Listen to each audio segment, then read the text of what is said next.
ஒவ்வொரு மனிதனுக்கும் 7.5 ஆண்டுகள் சனி பயிற்சி நடக்குது இல்லைங்களா? சனிக்கிழமைகள்ல கோயிலுக்கு போய் விளக்கு போட முடியாதவங்க விநாயகருக்கு விளக்கு போடலாம்னு சொல்றாங்க. அது எந்த அளவுக்கு சாத்தியம் சார்?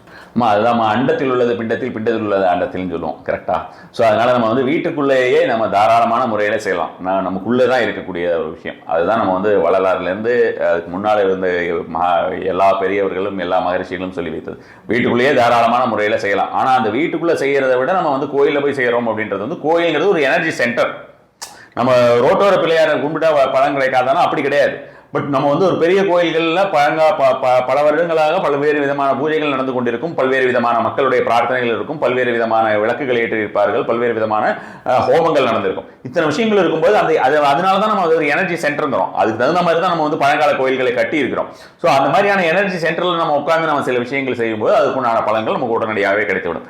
வீட்டிலேயே நம்ம செய்யும் போது அதற்குண்டான அதுல எந்த அளவுக்கு உங்களுக்கு பலன் கிடைக்குதோ அந்த பலனுக்கு வந்து அது சாதாரணமான ஒரு முறையில் ஆல்ரெடி இருக்கிற ஒரு விஷயத்துல கிடைக்குது. இதை நீங்கள் உருவாக்க வேண்டும். அதற்குண்டான மனநிலை, அதற்குண்டான ஒரு யோக நிலை, அதற்குண்டான ஒரு தியான நிலை அப்படின்ற மாதிரியான விஷயங்கள் உங்களுக்கு வர வேண்டும். அது மாதிரியாக வரும்போது கண்டிப்பா அதுக்குண்டான ஒரு பலன் கிடைக்கும். என்னை பொறுத்த வரைக்கும் நான் தொடர்ந்து பல காலங்களாக சொல்லி வருவது பழங்கால கோயில்கள். பழங்கால கோயில்களிலே போய் அமர்ந்து அவங்க வந்து அதுக்குண்டான ஒரு பூஜை விஷயங்களோ அல்லது வந்து ஒரு ஜபங்கள் சொல்லிக்கிட்டு இருக்கிறதோ அது மாதிரியான விஷயங்கள், விளக்கேற்றி கண்டிப்பான முறையில் விளக்கேற்றி வைப்பது அப்படின்ற மாதிரியான விஷயங்கள்.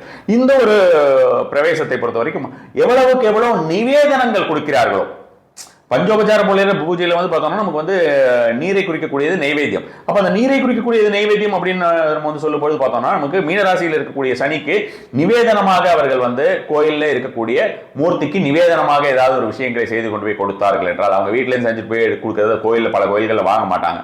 அவங்க மடப்பள்ளியிலேயே செய்வாங்க. அதுக்கு ஏதாவது ஒரு ஸ்மால் அமௌண்ட் வாங்கிப்பாங்க. அது மாதிரியான ஒரு விஷயமாக கொடுத்துட்டாலும் சரி, அது மாதிரியாக கொடுத்துட்டு அந்த ஒரு நிவேதனத்தை அவர்களிடம் சுவாமிக்கு வச்சுட்டு அதுக்கப்புறம் இவங்களும் எடுத்துட்டு மற்றவங்களுக்கு கொடுக்கலாம்.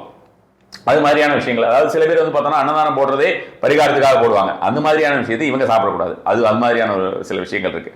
இது வந்து நான் சொல்றது விஷயம் வந்து பார்த்தோம்னா நம்ம ஒரு உபச்சார பூஜை செய்யறோம் சுவாமிக்கு.